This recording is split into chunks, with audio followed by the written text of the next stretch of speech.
My verjaarsdagpartytjie. My birthday party. Mamma het vir my 'n verjaarsdagpartytjie gereël. Mom organised me a birthday party. Ek kon 9 van my maats uitnooi.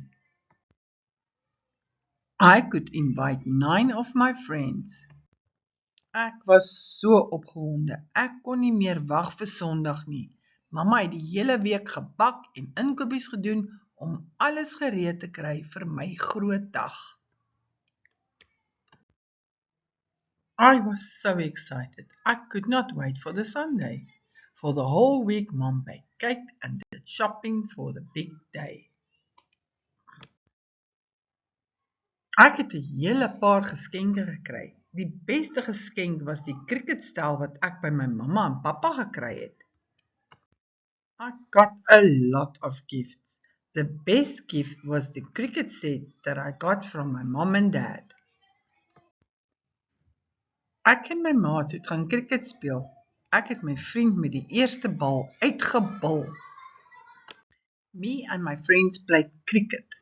I bowled my friend out with the first ball. Yee-hee! Daarna het ek kersies doodgeblaas en my verjaarsdagkoek gesny. Afterwards, I blew out my candles and cut my birthday cake.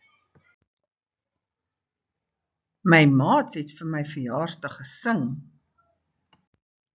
My friends sang to me for my birthday.